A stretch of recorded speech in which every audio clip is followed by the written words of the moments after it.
Hi guys, welcome back to Hunchback Insomniac. This is episode 19 with Nahum and Zack, your boys. It's your boys. It's your boys, dude. How's it going, How's it going? everybody? Everybody. Shout out. Thank you guys for anybody who listens to this pod. First things first, Yeah, I we was just just want to about to give a huge shout out to you guys real Yeah. quick. We thank you if you guys take any of your time out of your day to listen to this pod and just kind of listen to our shenanigans and our conversations about God and all of the above of everything that we talk about. A little bit of everything. A little bit of everything. That's just the first things first I want to say. Second, you want to talk about what we were just talking about a second ago? Yeah, I mean, it's kind of crazy that we both. He asked me what we wanted to talk about, and I didn't really have much besides the one thing I wanted to talk about, and it was like worship music, but metal worship music. Yeah, we both been kind of like getting into metal worship music. And then he was, you're doing the same, listening to the same thing. I'm like, what? Like, okay, so cool.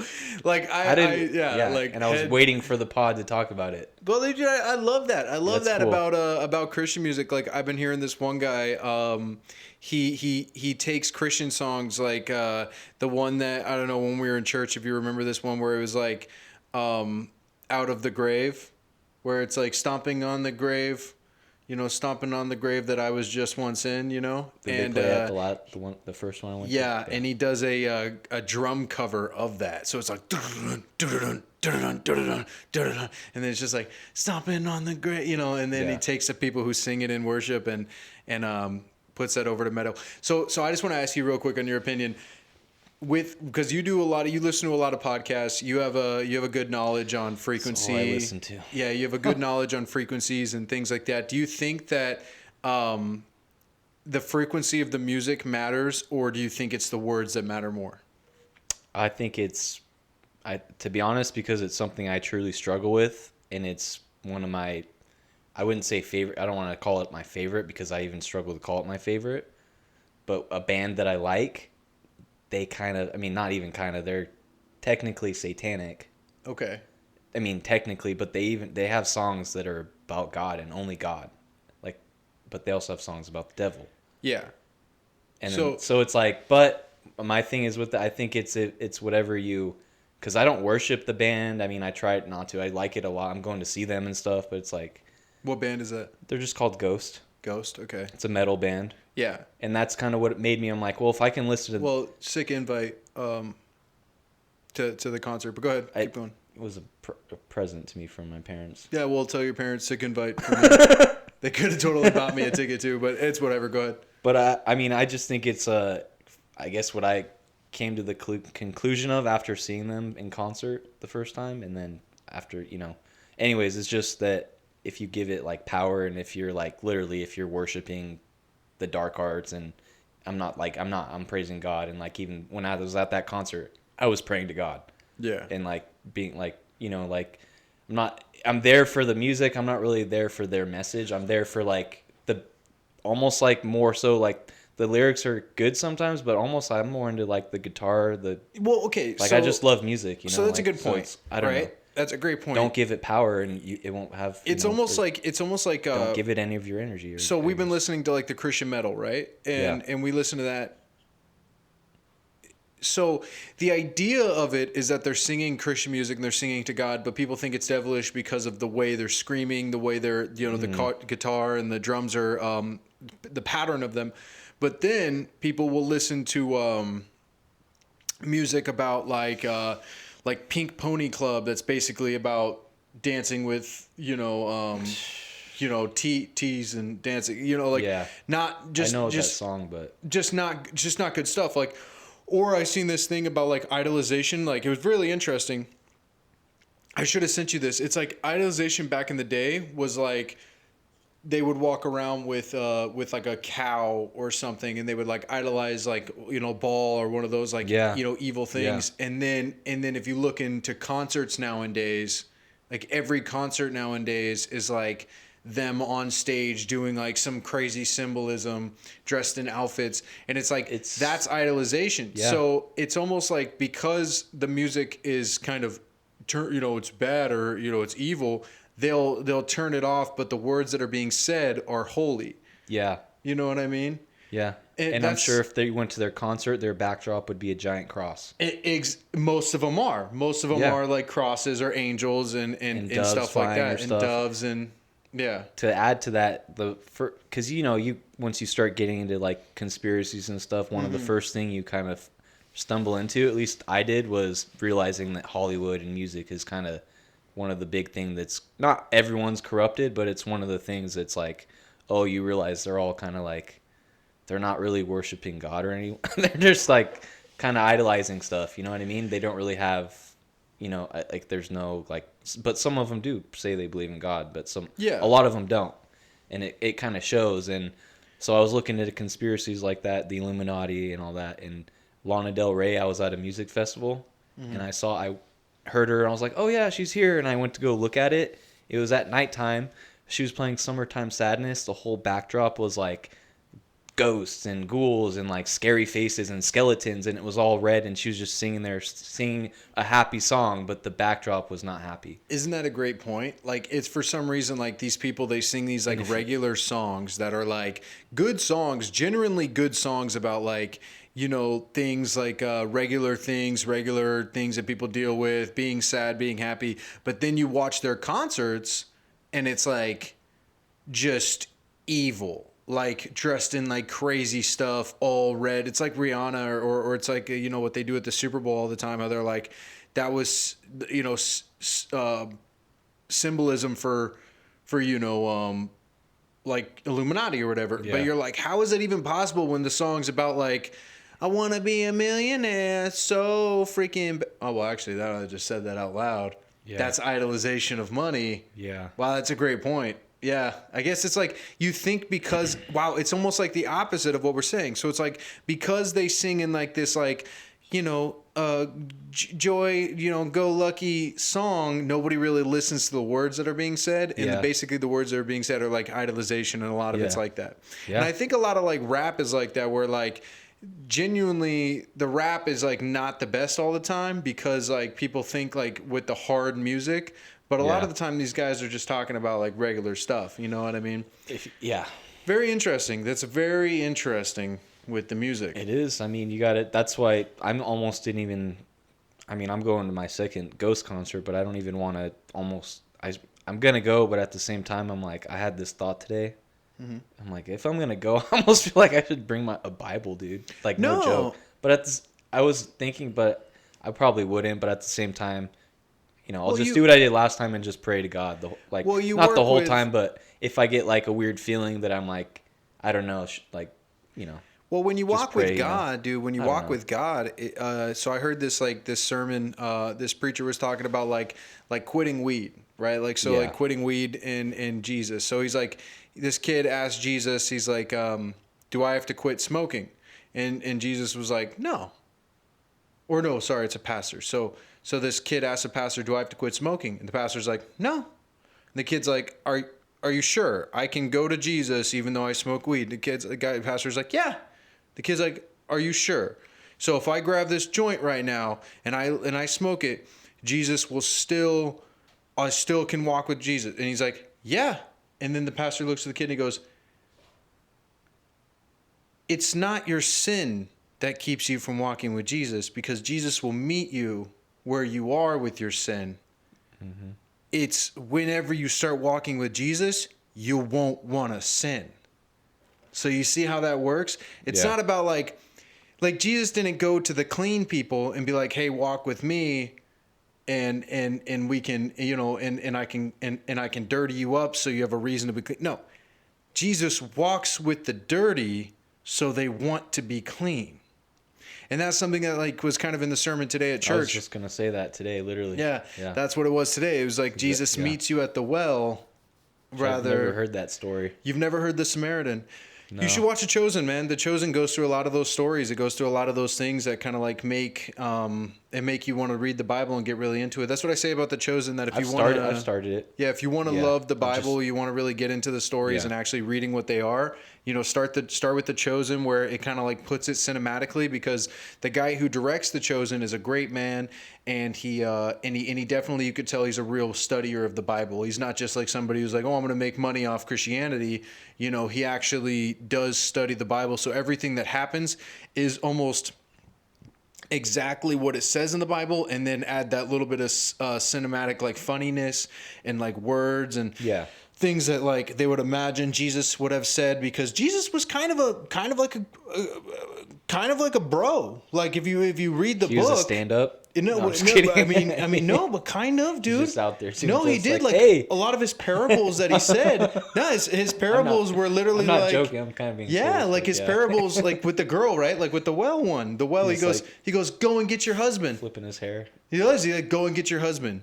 He knew that she didn't have a husband, so he was saying that kind of like, yeah, go and get your husband, and we'll talk about it. And she's like, oh well, and he's like, I know. You know what I'm saying? He's like, I know. That's why I asked. Why didn't you just tell me? Yeah. You drew the sin out. Well, and that's what's beautiful about comedy, kind of, is because with comedy, I don't know about you, but since I've started comedy, I've had people walk up to me and kind of be like, oh, dude, I go through that same thing. Or like, I've had that same thing happen with my, with my wife, or I've had that same thing. It's crazy. That joke you did was really awesome, blah, blah, blah.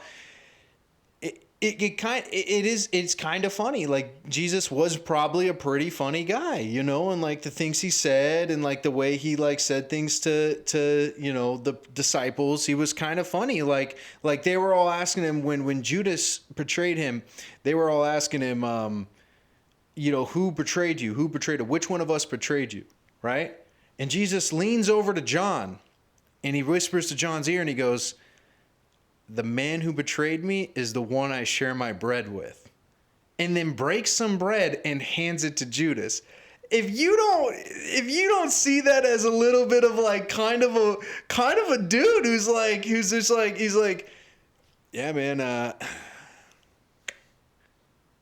and then John is just like, oh, you know what I mean? Like, I kind of think about it like that. Like, John probably was like, oh, dang, it's Judas. You know what I'm saying? And then after, after that, and then the whole story leads on where or Jesus looks at Judas and goes, you don't have to be here anymore. He said that to Judas. He looked at him and he said, you don't have to be here anymore. You can leave to do what you need to do. So it's almost like he kind of looked at his boy John and was like, hey, man, watch how this dude is going to betray me, and I'm going to share my bread with him, and all the, like, I've taken him on this trip for 3 years, blah, blah, blah. So he's kind of didn't he already know he was going to betray him anyways? Already knew. Yeah. He already knew. He knows everything. He knew it all. Right. But think about how sad that was, like knowing you're about to go into the worst thing possible, and you kind of like knew it was going to happen. It's like, it's kind of sad, like knowing that cross is going to be bared, It's kind of like a lot of us already do that. Like a lot of us walk every day, like people who sin, including myself and like others, where you sin and it's not going to be good. It's like somebody who knows he's about to go kill somebody or knows he's about to commit something bad. He knows like, oh, this is going to hurt. Mm-hmm. And, but that, like, I think that's what makes the difference between like a man who's walking in guilt, which is kind of good, versus a man who is just doing it blindly. Like, oh, nothing can touch me. You know what I mean? I know that sounds bad, but it does have that little bit of like, where, kind of like Judas knew that, like Judas was kind of like, oh, it's all, he was basically like, I'm turning him in. And I could be turning him in because he's going to stop everything with his powers, or I'm turning him in and he's just going to be killed. And it's like, he kind of knew it was coming almost. And that's, it's sad. It is. Yeah. But I did hear something really interesting, that if you read the Bible, that Judas never called him Lord. Whoa. Yeah. Very scary.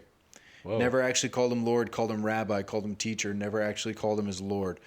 Like we declare that he is our Lord and Savior. Yeah. And he's our Lord. We follow him. He's the leader of our life. If he tells us to jump, we jump. If he tells us to do this, we do this. It doesn't matter. We're not asking how high.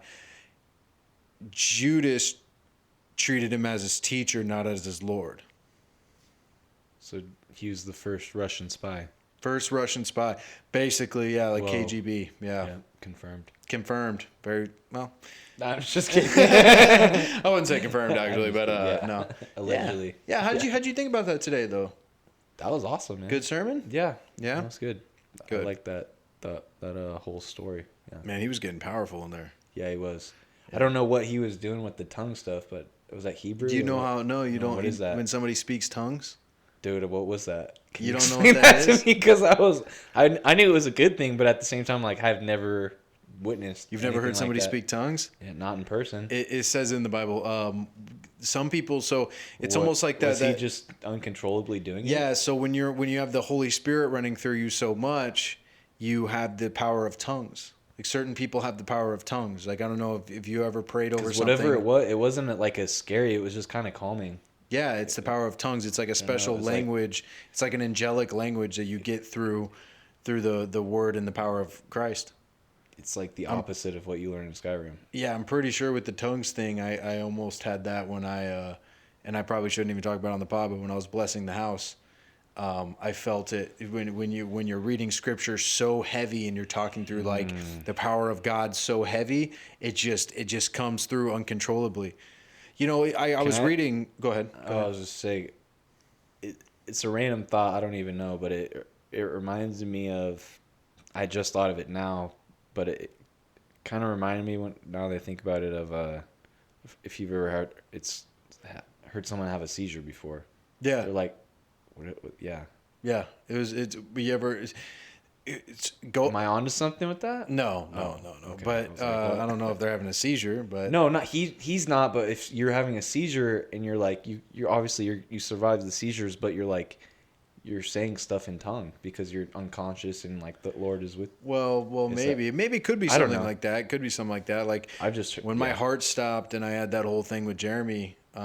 You said that I came back talking crazy. So it could be something where it's just like it's like because when I hear tongues and I hear people speak in tongues, it doesn't seem to me like they're speaking in a language. It seems to me that they're speaking frequency. Well, which is insane to me. Thing is, it's a language, but at the same time, it's a frequency. You can feel it. It's almost like you could just felt what he's saying rather than. But as much as like what I was saying earlier, there's the opposite, and I just listened to a podcast of this guy claiming that he could like talk in the enemy's tongue. The demon tongue? Dragon tongue. Oh. Called it dragon tongue. Dragon tongue. Yeah. Really? This is a pretty famous podcast, and the dude that runs it's like fully like believes in God and like. Who's that?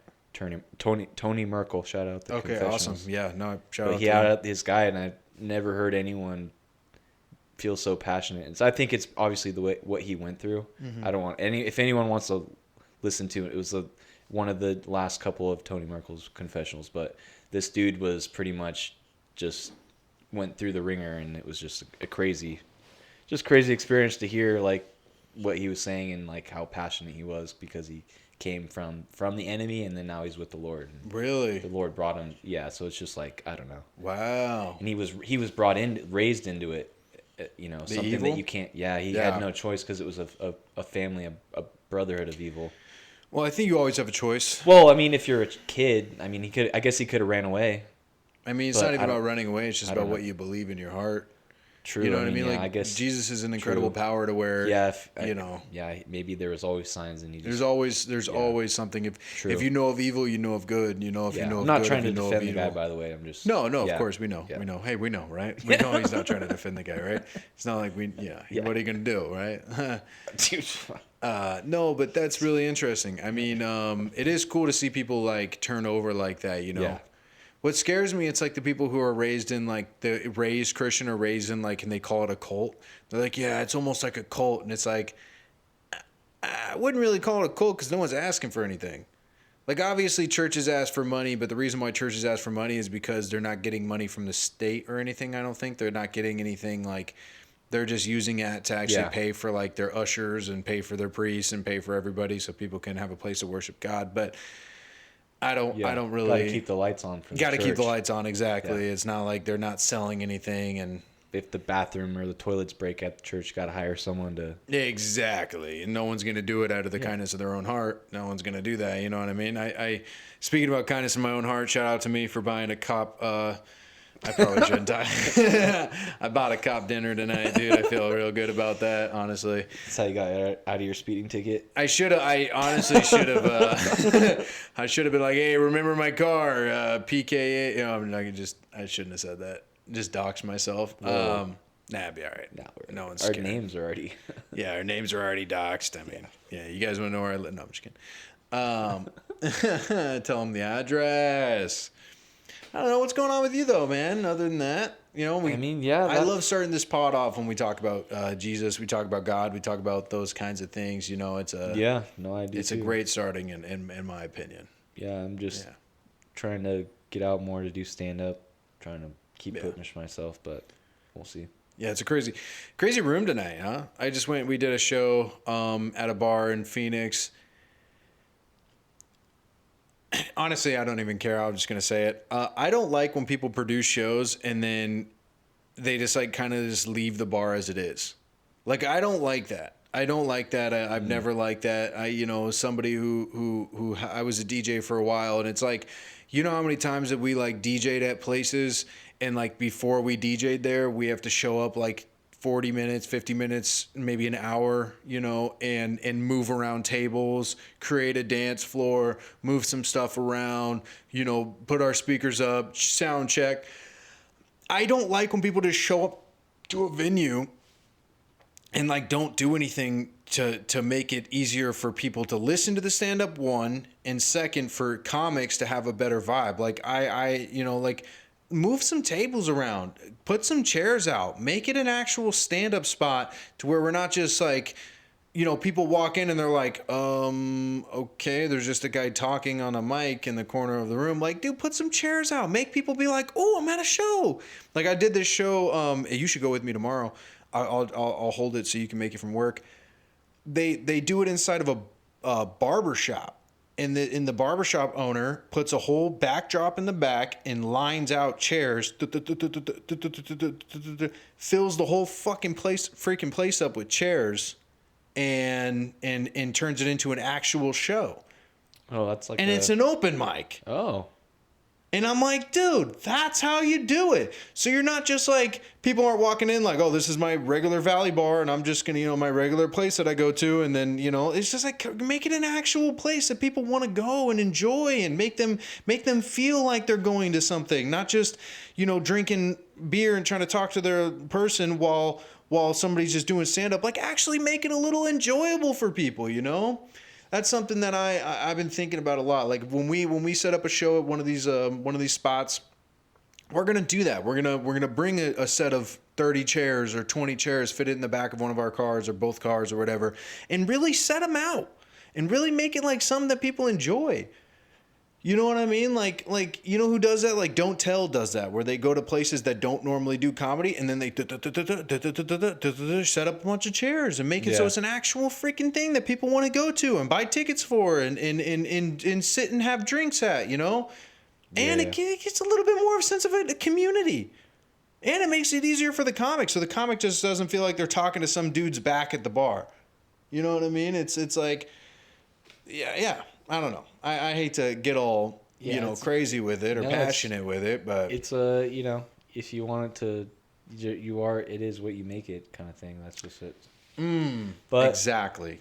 You know, once, you know, we'll see how it is once we actually start doing it, and then we'll get a taste of it, of what it's like to run a show. You've already ran shows. Yeah, I kind of have a taste for it. Not even with DJing, with comedy. Yeah. I've ran a couple of the shows, you know, and it is a little bit of it, you know, like, put a little bit of backbone in it, you know, and like what the guy told me today, you know, if he listens to this pod, he knows I love him, but he told me today, I'm like, hey, can we move these tables around and just line up some chairs? The guy looks at me and goes, it's not that kind of place. Like, then why the fuck we doing comedy here? Like, if it's not that kind of place, then why are you running a show here if it's not that kind of, what kind of place is it? Oh, that we're just four dudes in the back just yelling at people while they're trying to enjoy their drinks? Like, what kind of place is it then? You know what I'm saying, dude? Like, man. Yeah. I had an idea. What? To market for shows. Okay. Just go door to door with flyers. Door to door. Any way possible, in my opinion. Any way possible. Print out like thousands. Put the mic closer to your mouth. You just print out thousands. Thousands. Yeah. Thousands. Just and hand you them go out. to every neighborhood around the bar. Yeah. Go at every door and just Every door. stick a flyer on the door. Every door, every car. Yeah. Every door, every car. Yeah. Yeah, go to the Walmart that's right down the street. Put it on every single door. It wouldn't take that long either. It would take like one day for one guy. And this is why I want. I thought about it. I'm like, dude, that's actually probably would actually work. Yeah, that's why I about it. wouldn't. If you just did flyers in the neighborhoods around the bar. When we run a show, I want to make it like a little bit more, little bit more enjoyable for people to actually come and do the show, not just like, hey, it's a bunch of people you've never heard of on a flyer. Come and watch us do stand up, because people obviously want to, but like, remember that couple tonight? We asked them like, hey, how many comedy shows have you been to? They're like, this is our first one. We're like, oh, so you're not here because of the comedy. You're here because you were in the bar, and now we're pretty much forcing you to listen to comedy. But imagine how many people would go if you had like a flyer that was like, hey, bunch of people are doing a comedy blah, blah, blah, with this, with that, with this, and also the ability to win a $50 gift card to Target or some weird ass shit that you'll hand out at the end of the night or something. Like, people will want to go, you know? Yeah, that's the one thing that I don't know why I never thought of it before, but that's the biggest thing I thought of to do. Yeah. Instead of posting it online, you just got to go old school and go door to door with the flyers. Dude, it will always go better. Door to door will always go better. Like, face to face marketing is always better. And everyone you see that's outside, when you hand it to them, that are like out front, that you see, you could just like talk to them right there and be like, it's just for comedy if you want to come to a free show or whatever. Yeah. Because mouth to mouth is you know, face to mouth to face to mouth, ass to mouth. It's always better for you to do those than to do, you know, the basic just post it on your Instagram. Because even if you have 15,000 followers, like, honestly, probably only 63% of those people watch stories. And if they're following a random comedian, they're probably following up to 1,000 people. And that being said, if they're following up to 1,000 people, then your story's not going to be the first one that shows up on their thing. That's partly why I have a check and stuff. So my stories show up on people's profile rather than just not. You know what I mean? Yeah, that makes sense. Yeah. No, that's good. Yeah. So you want to do a commercial? We cut to commercial break? Sure. Let's do a little commercial. Yeah, which one are we doing first? Let's do this BROSHARK. Yeah. We're just doing, you know what? We're not even going to cut it. I'm not even going to cut it because we're going to just be real right now. We're going to be real raw because that's what we like to do. We're raw, you know what I mean? We're real, we're raw. We're you know, we're real guys. We're just, you know what we are? We're not AI. We're not just two dudes just sitting in a room that are created. We're not reading a script. Everything you hear is coming from our bodies, dude. It's coming from our mouth, ass to mouth. Everything you hear right now is just coming from us, and, you know, we're real. So we're not going to cut it. We're not going to cut it. We're not going to act like we pre-recorded this commercial and all that. We're not going to do that. We're just going to come at you. Grab one of those. Grab one of those right there. We are happy to be sponsored by BROSHARK. It is nicotine pouches that are scientifically made. They are scientifically approved, medically approved. Okay, they are medically approved pouches. The chemicals are no chemicals, but the product is medically approved. Okay, we got all kinds of flavors. We got citrus, we got mint, we got berry, we got more to come. All right. Everything in here is on the label. Not like the other guys that we can't mention legally. Everything is on the label. Any ingredients are on the label. Okay? I mean, I threw one in right before the show. It says they last up to 60 minutes. Me personally, I barely lasted 4 minutes. I had to throw it out after 4 minutes. A little bit strong, huh? They're pretty strong. It says 6%, but you know, BROSHARK's packing some more. They're packing some heat, dude. There's some shark blood or something in these. All natural, of course. All natural, but they're predatory. You know what I mean? The pouches are ergonomical, so Yeah. they fit your mouth perfectly. Fit your mouth way better. They're like miniature tube socks. Nice. So yeah, I you like know, that. and I when love they're socks when you're on all the done mouth. with it, after if you can last 60 minutes, you're more of a man than I am. But what's nice, the top has a little disposable thing. It does, so you can save them Spit for later. your little dirty tube sock in the top, BROSHARK. If you're Arizona local, these are Arizona made. These are made in Arizona, shipped in Arizona, created in Arizona, and sold by Arizonans. Everywhere right now, basically from North Phoenix to the end of Phoenix, they're selling at all different kinds of smoke shops all around right now. Soon they'll be in actual, stores and stuff that are like gas stations, but we can't disclose that. I probably shouldn't have even said that, but they're going to be all over. Okay. They're all over right now. $4. You want to $4 to $5 right now. Okay. Four of cans for $20 is a special that we're doing right now. Go and look in your local, smoke shop that you have around. Stuff like Nana's Smoke Shop. Places like, all kinds. Can't remember. You pop one of these. Hey, come here. You pop one of these. You're smelling blood in the water. You're smelling all kinds of blood, baby. You want to be a predator? Not like that. You want to be a predator out in the water, out in the ocean? You want to get those fishes, dude? You want to get those fishes and humans? You want to smell that blood? Pop yourself a BROSHARK. Today. Get them today. So Nice. yeah. You know what I mean? Yeah. That's how you get done with an ad right there, dude. Yeah, no, ad it's read, good. baby. That's all from the freaking dome right there. Exactly. It's the only place you can store your ads. I got rid of my ad bag a long time ago. Ad bag. Got rid of your ad bag a long time ago. Starting to give my back sciatic nerve damage, so I had to take it off. Is your back feeling okay? It's better, but it's honestly the ad bag just had to go. Yeah, I feel it. There's too many ads in there. Dude, I am so fat right now. You're not. I am. I'm 231 pounds. Pure muscle. I really appreciate you, buddy. I do appreciate that. You're good, bro. Thank you. I really appreciate that. Just know that there's someone out there that's, having a rougher time, and they just got to hit the gym, and that's all we can do. Yeah, we just got to hit the gym, baby. Just hit the gym, dude. I got to do the same. Just walk up to the gym and just fucking hit them, dude. Yep. Hit I got to that stop gym. drinking milk. Gotta stop drinking milk, huh? Your bones are getting a little too strong? No, it's not. The bones are strong enough. I think they're as strong as humanly possible Whoa. at this point. Okay, Liver King. I mean, yeah. Did you hear about the Liver King threatening Joe Rogan? I did. I saw a little bit of it, but I was like, I didn't even want to get into it. I just thought it was hilarious that crazy guy's like, because I saw the Sean O'Malley video that he did. He did like a remix. Did you see And that? he like crawled up to the thing. How awesome Dude, Sean is that? O'Malley's so funny. So funny. Can't dude. wait to meet him one day. You know he lives right down the street. No, I know people that know him. Yeah, I know that people are that good friends with literally, him. Like Sean! they claim they're good friends with him, but you really never know. Like, Yeah. But we're great friends with Sean. I'm like, You okay. should, Sean I O'Malley feel should like come that's on the not what you would podcast. call Sean. If you knew him Sean, you'd call him something else. Well, I feel like you would just call him Mally. Or like Sugar or something. Yeah, no, I wouldn't call him Sugar. If you knew him, I don't think What, you would call Sugar? him by his fight name. You know what I mean? Yeah, true. Hey, Sugar. You're just like a black girl from 1931. Hey, Sugar. Come here, Sugar. Yeah. Hey, stop. Hey, stop.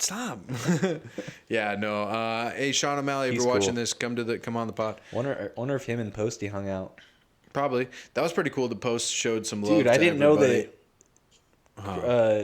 What's his face? The comic. Yeah, I didn't know he was that. Yeah, I didn't know he's a comic too, and he Who? went super viral. He That went guy? Yeah. like all over the internet, Yeah. and I was like, dude, that's so cool. I don't think people understand that Phoenix That was is so cool, Phoenix is probably going to be on the map. and he was super cool about it. I'm like, that Yeah. guy's awesome. I never met him, but I'm like, I'm pretty just sure. seems like a cool guy, you know. I'm Yeah, like, I'm pretty that's sure awesome. Phoenix is going to be on the map soon. I think so too. I think we've we're been the talking next. about it. Yeah, We're right in between LA and Texas. There's no way we're not gonna be. And I feel like it's coming soon. Unless Santa Fe is gonna Just can you imagine, dude? They're like, hey, everybody, Roswell. Come out of nowhere, dude. They just have flying cars. Yeah, that'd be so funny, dude. And stuff. Yeah, like you know how mad we would be, and everybody in Everyone's Phoenix. super funny in Santa Fe. Like, Yeah, just they start popping off. No, New Mexico has nothing good about it. I don't think. I think they're all on meth. yeah. Oh my god. Just everybody in New Mexico is just like, what's up, dude? What are we doing? You ever seen Breaking Bad? You ever seen Breaking Bad? Man. I don't know. We got a lot going on, dude. Got a lot going on in the world. I just seen that somebody thinks that the PayPal guy that made PayPal is the Antichrist. Really? Yeah. You know who bought PayPal? Who? Elon Musk. Wow. Are you joking? No. I'm pretty sure if you could Google that. Or... What? Yeah, Man. he literally bought either. I thought he started it. Yeah? No, I thought that's Or is it something else that he started with the paywall thing? I think he created something else. I think not PayPal? No, I think he's a creator. Or bought PayPal or something? What is he the creator of? Dude, I'm gonna Google. Look that up. Google that real quick. Because I thought he was involved in that. I did see this thing where I already kind of knew this, and I think it's funny that everybody didn't know this, but like everything Elon Musk does is to get on Mars. Like everything he does. Yeah, dude, it's what's it called? People say he's like, and he's even joked about it. What? He claims that he's like, all he wants to get back is to Mars because he's a fallen angel, pretty much. Whoa. I wouldn't say that. Not fallen angel, but he's saying he's an alien, but everyone knows that aliens aren't aliens, dude. I mean, well, yeah, you're right. They're not aliens. They're, But like everything he does is to get back. Everything he does is get to Mars. Like the spaceship, right? He makes spaceships because he needs to get to Mars. Yeah. He makes Teslas because there's not going to be oil on Mars. They're going to be able to use electricity. He does the AI robots because robots are going to be the only ones that able to do work on Mars because they don't need oxygen. He does the Boeing company. That's the tunneling company. Go ahead and read that. Founder became he did it singly. Oh wow. Who's the other creator of PayPal? Or the owner of PayPal. But he created, he does the Boeing company so he can make tunnels so they can go under the surface of Mars. Like, everything he does is about Mars, basically. Yeah. That's pretty crazy to think about, dude. Alex Chris? Yeah, no. That sounds scary, though. Yeah, and he has 2 S's for Chris. That's kind of weird. Like what a SS. weirdo. That's weird. Why would you have 2 S's? That is weird. No, there was like another one that I... But either way, yeah, I mean, if it's PayPal, Elon Musk was involved in it, which is even more weird for people to like start claiming that. Yeah. Just because he's probably... I mean, I'm sure he's a nice guy, but he just seems like, I don't know. There's another one. Let me see. No, I can't remember. Yeah, but do you see that couple that was in the crowd tonight? Which one? The two people right there the that I was talking to. Yeah, to the right. I didn't see them, but that was their first date. Yeah, and I'm so glad that that guy's probably not going to go on a second date with her. Probably not. No, I'm really glad he's not going to. Good for him. Dude, the shit she was saying to all the comics. Yeah, the shit she was saying. I looked at him, I was like, hey man, you need to go. You need to run out right now. You need to leave. You didn't see the other couple? No. Oh, this dude was like on drugs or something. I don't know. The guy with the long hair? No, he was like on coke or something. Really? Mustache? No. What did he look like?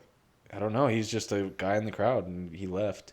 He was like yelling at like Jeff when he was leaving. Are you being serious? Yeah. What did I miss, dude? It was kind of weird. Yeah. Oh, the girl had a dress? Yeah. Oh, they walked in right when I was done with my set. Whoa, really? They were heckling bad. They were? Super bad hecklers, yeah. Really? Oh, dang it. I would have loved that. Yeah, and then he was, yeah. Was it bad? Kind of, yeah. It was kind of awkward, but yeah. Man, people are. It's a weird Don't world. do drugs. It's a weird world for comedy right now, you know? Dude, it kind of is, because I feel like I get kind of, I mean, I'm still an infant when it comes to comedy. Same. But I've also been ingesting it my whole life. Since I've been an adult, even more so. But since I was a kid, I've been watching comedy. But as a young adult, from high school on, I've just been following the news of it and like Yeah. following what other comedians are saying. And I kind of feel like I get a little bit where people say there's just waves in comedy.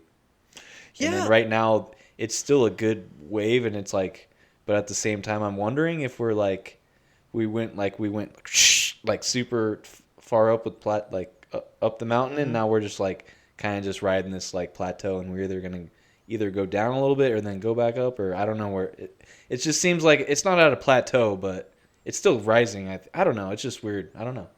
It seems like I think it's at a plateau when you get into it, but once you do it, it's a rise once you get into it, but once you do it, it's a plateau because you realize that like people have this idea of something.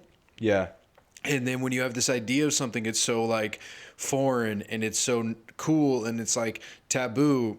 And then when you're in it, you realize the realisticness of it and how it actually is, what it actually is, right? And it's like the same thing was with dubstep. So when dubstep started, it was like everybody kind of like knew dubstep, like it was in commercials and it was in like everything, right? Oh, I have another point to this too. So it was like that. And then once everybody went to their first rave or even do an EDC or something, everybody's kind of like, okay. All right, I get it. There you go. Yeah. I'm not going to see this guy twice. Like, I get it. Yeah. I think that's kind of like what's happening. Like, it's like, I wouldn't call it the bubble burst or anything, but it's like, No, I don't think the bubbles burst yet either. I don't believe in that. I don't think that's real. But I just think that it's like once people into it, like you only have so many people in the world that can enjoy something, and people who truly enjoy it are a certain kind of people. I think you just like you weed out the amount of people that actually enjoy it. You know, like this happened with like jiu-jitsu. This happened with like karate and jiu-jitsu and like and fighting. Of the UFC. Yeah, and like the UFC blew up. Everybody was like, "Oh, I'm gonna do this." Now you have the guys that like enjoy jiu-jitsu, and then you have dudes that are just like, "Yeah, I did 3 years of kickboxing, and then now I don't do it anymore." Or I did a year of jiu-jitsu. Yeah. I got to the, I think just people realize it's harder. Like it's like, you know what's happening right now? You're right. It's true. Yeah. You know what's happening really bad? Cowboy shit. So if you notice, everything is cowboy now. Everything's cowboy, bro. Look at commercials. Look at country music's on a rise. And I blame kind of like the Yellowstone thing. The Yellowstone thing and kind of like the rise of like God culture, this whole rise of like the cowboy shit, the cowboy hats, the cowboy boots, all that became a huge rise, dude. Wanting to move out of the city and make a farm and owning property and all this. That became a huge thing in the last like year. It's probably for a good reason too. I think it's great. I think it's great. I should learn how to grow vegetables and stuff just in case. Well, I mean, yeah. Well, it's not just that. It's just it's honestly, in my opinion, this is gonna sound weird, but it's being an American. Yeah, you're right. It's like truly going being back to the American roots. Yeah, truly being an American, because right like after we were free, we became cowboys. Exactly. we went from being like, all right, we're free. No one really, because it's interesting. I actually just heard about this. Like when the people moved over to Americas, the people who got on those boats, they weren't farmers. No, there was more scholars and governmental people and people that were like musicians, and that's what they thought that people were gonna need when they came over to Americas. Like they thought people were gonna need to be like warriors and like and they didn't, like they thought that they were gonna need like arts. They didn't understand that it was like gonna be hard ass work, dude. Like, you know what I'm saying? Like the first ever Jamestown, I think it was called Jamestown. Yeah. Like they all ended up eating each other. Oh wow. You know that? No. They found out that they don't tell you that. And nope, they don't. You that in elementary school. They figured out that everybody ended up eating each other because there was no farmers, and then the farmers that did become farmers, they were like, "Screw you guys, we're the hard workers. You guys been treating us like shit our whole lives because."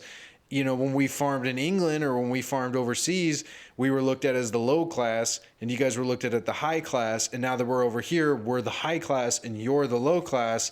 They kind of were like, go, fuck yourselves. Isn't that interesting?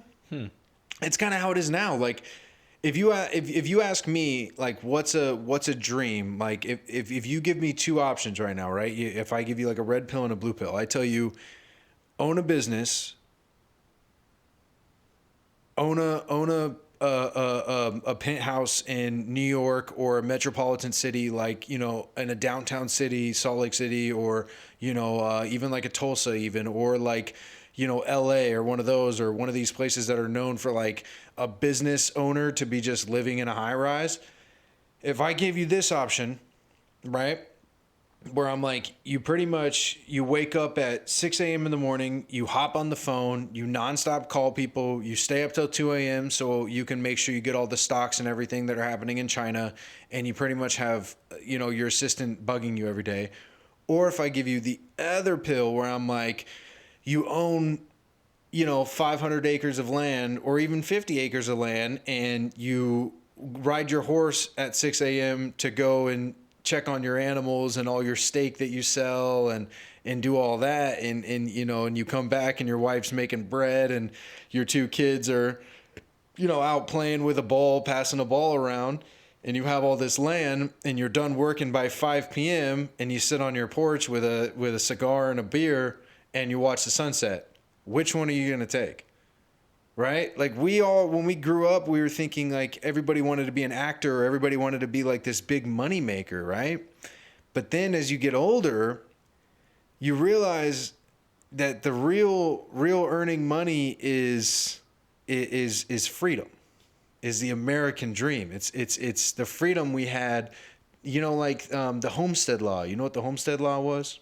I feel like I've heard of it, but it's the pioneer law. So like pretty much hop on a wagon, go across America.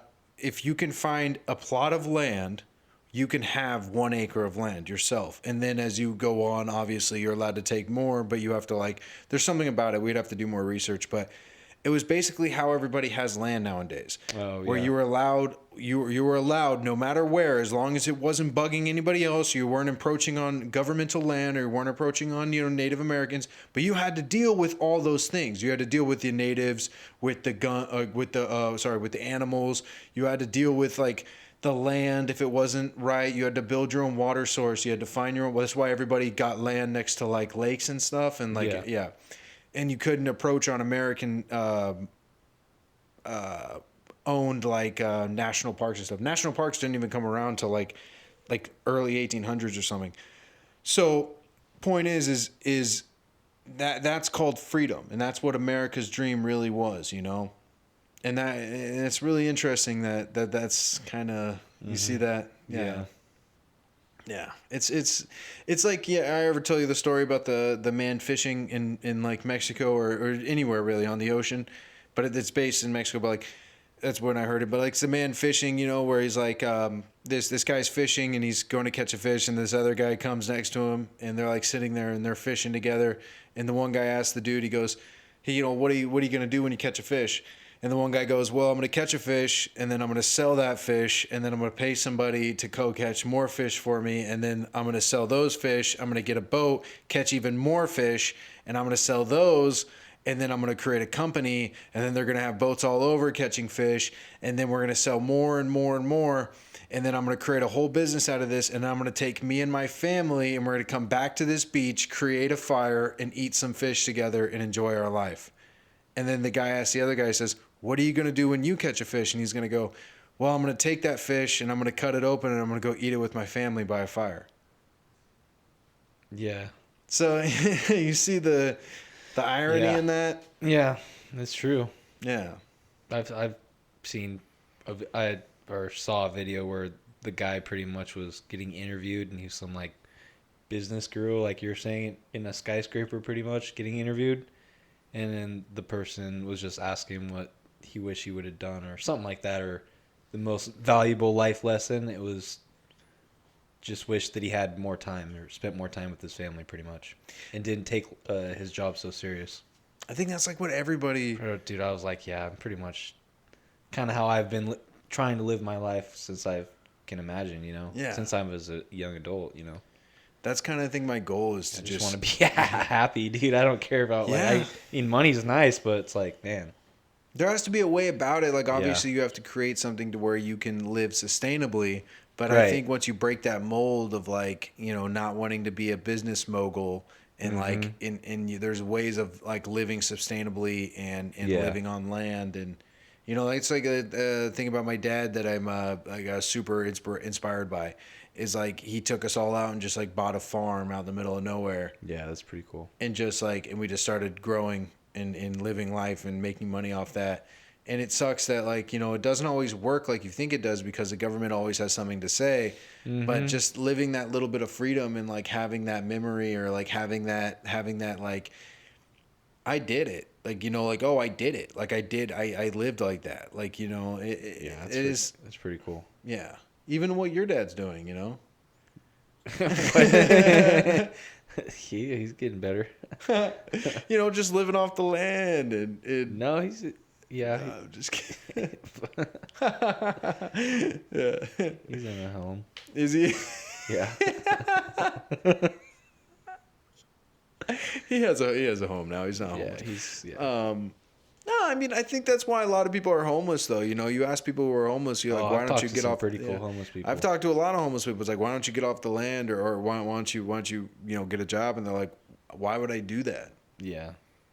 Which sucks because they're all on fentanyl, but it's like, yeah. I'm just kidding. They're not. I'm joking. They're not all on fentanyl, but like 75%. But that's what he told me.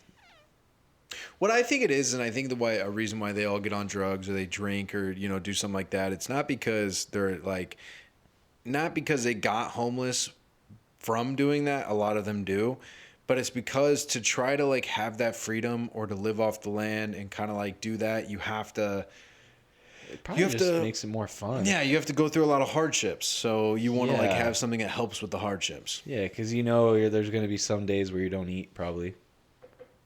Yeah, and what's the best thing with not eating is methamphetamine. You know what I mean? Yeah. Mix that with whatever else to